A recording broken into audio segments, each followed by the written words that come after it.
The following podcast is intended for mature audiences. Listener discretion is advised.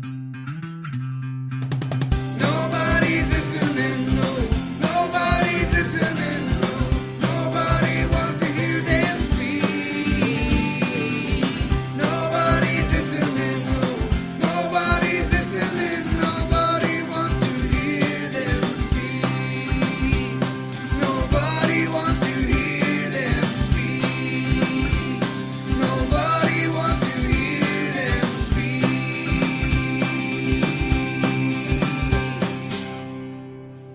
Thank you for downloading, streaming, or however it is that you listen to the Not Listening podcast. I'm Adam. And you are? Oh, Ash. Well done. And you are? Not paying attention. Obviously not.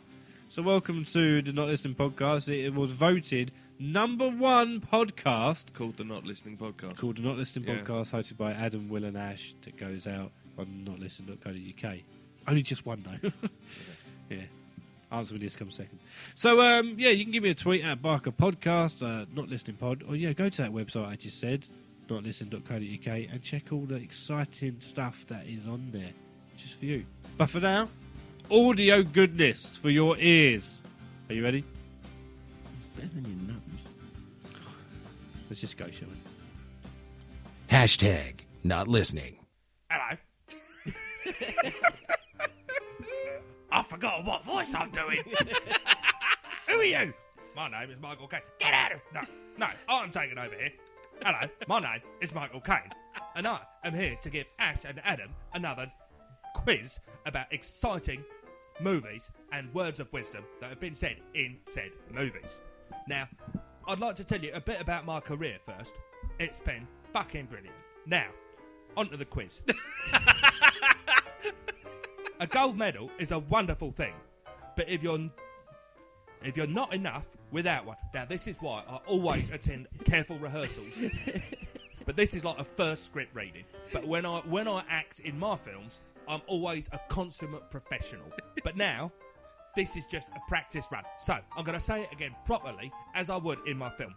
A gold medal is a wonderful thing, but if you're not enough without one, you'll never be enough with one. Who said that, Ash?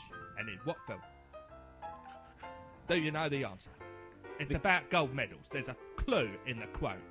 Yeah, I have no idea. The coach in Blades of Glory. Excellent. No. What about you, Adam? Is it John Candy in Cool Runnings? It is indeed Cool Runnings, but I can't remember what John Candy's character was called. If It his was character is called Irv, then yeah. Yeah, it's the main guy. That's what I said. The big fat non-Jamaican. I think you will find there's more than one non-Jamaican in that film. Or do they all look the same to you, these non-Jamaican types?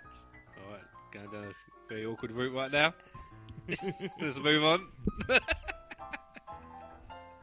Can't tell John Candy hang from on. any other white actor. Did I get that right then? Yes, you did. I thought I'd try and gloss over that fact. Now, Ash, just because you are a character doesn't mean that you have character. Who said that one? Oh, I thought you were talking about me. It kind of works in more than one level. Just because you are a character doesn't mean you have I know this one. Really? Yes. Would you like a little clue? Yes. Ezekiel 25:17. The path of the righteous man okay. is beset on all sides by the Samuel iniquities. Jackson. I'm talking, Ash. I know. By the iniquities of the selfish and the tyrannies of evil. You asked for the clue, Ash. Blessed is he who, in the name of charity Could and you goodwill. actually? You know what? You're all laughing at me. I'm going to stop. Now, what was your answer? It's got to be Pulp Fiction. No, it was Reservoir Dogs. No, it was Pulp Fiction. Yeah, but who said it? Was it Samuel L. Jackson's character? No, No, it I was had Harvey Keitel, the Wolf. Winston Wolfe, who now appears to be very popular in insurance adverts. He does. That's crazy. It's kind of what is known as selling out. Anyway, next one. A laugh can be a very powerful thing. Why? Sometimes in life, it's the only weapon we have. Who said that in what film do you think, Ash?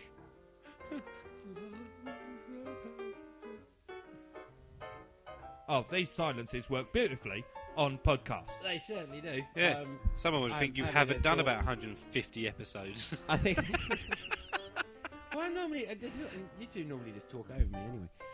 That's true. It's I had to there to fill the silence. I'm gonna have to go randomly with a Disney cartoon of Beauty and the Beast. That was a terrible guess. What's the answer, Barker? I don't know. I'm going to say Patch Adams, Robin Williams, Patch Adams. Actually, it was Roger Rabbit in the wonderful film Who Framed Roger Rabbit. Christopher Lloyd. He framed him. That is Correct. the case. You Now- asked the question. Spoiler. Who framed Roger Rabbit? I just told you. Yes, but I don't know if you can spoil a film that came out in the mid-80s. I didn't want to. I just give you the answer. You asked me a question. You said, who framed Roger Rabbit? I just told you the answer. And you said that was a spoiler. Oh, I said that. He said it's a spoiler. I don't care, you all look the same to me. No, Now- I'm not going to say. Humans were not meant to sit in little cubicles staring at computer screens all day, filling out useless forms and listening to 8 different bosses drone on about mission statements. Who said that one? Because that one is very close to my heart as a professional actor. Oh look, we've gone quiet Yes, again. we have. I'm trying to think of what that one could be. The only.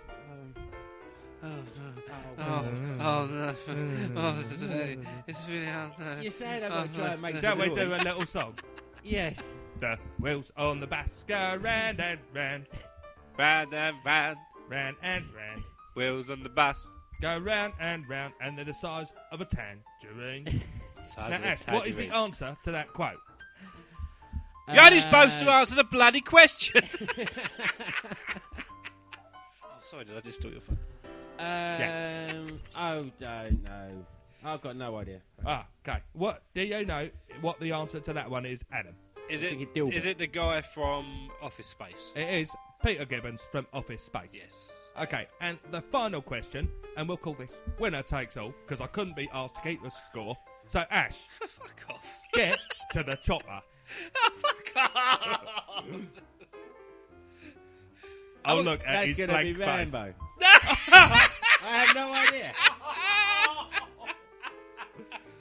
Oh, I'm very deeply unsurprised by you right now.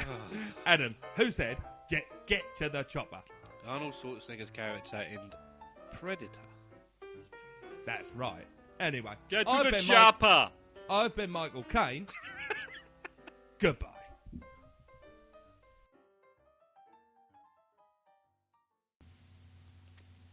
If you like what you're hearing in this podcast, why don't you visit www.notlistening.co.uk? It's where the podcasts are held, as well as the Not Watching podcast and the Not Playing podcast. Well, Ash, do you listen or read anything that's on the website? No. No? Ash? Listen, but I can't read. So, I find you barely literate at best. I couldn't possibly bring myself to read the trash that you knocked together on that thing. okay, so please go to the website. Please enjoy.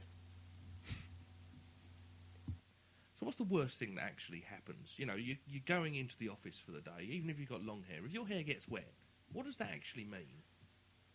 You catch a cold if you go out with wet hair, apparently. Or you go to the gym or the changing rooms in the office and use a hairdryer. Yeah, and a hairbrush and things. So if you're the sort of person that has long, immaculately groomed hair, the chances are you have things to manage long and immaculately groomed hair. Is this? Yeah, you'd have a brush in your drawer. Or So something. it's just, this is one of my biggest bugbears.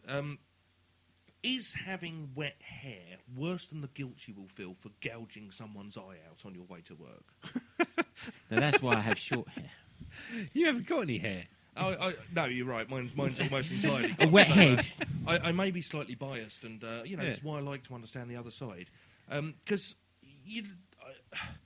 I get the train into London every morning, and then I have a short walk to my office, and it's fine in Chelmsford. It's not that populous, but when you're walking the streets of London and probably any other big city in the rain, what you see are, even if it's the slightest bit of drizzle, the umbrellas come out. Normally it's- golf umbrellas. Well, golf umbrellas have their own issues, but it's those little pocket ones, because, they've got those little sharp bits. Yeah. Little sharp bits that will gouge your eyes. And I don't want to sound cruel, but I think what we need to do is have some sort of licensing scheme. So my proposal is anyone can have a provisional umbrella licence, and after a sort of theory test and a day's compulsory training in an enclosed supervised area, anybody will then still be allowed an umbrella. I'm not going to be mean and take away the rights. They just have to have the licence for it. You know, basically, the people with a provisional umbrella licence, it might just be that they have a starter umbrella, one with corks on the spiky bits with a maximum circumference, and this licence will mean that once again a pedestrian can pass another one without the fear of losing their eyes. Never again will you see a pair of idiots blocking the path in a light drizzle barring your way. Those with hoods or hats should be encouraged to use them. Those without consideration for their fellow man or woman will be subject to public scorn. Their umbrellas will be taken away, and damning footage will be posted of them on YouTube with the "You Can't Use an Umbrella" song. They will have to have damp hair. Their umbrellas will be passed to those capable of using them. We shall unite, my friends, and together we shall cry, "We are not the fucktards. We understand umbrellas, and we shall not be held back."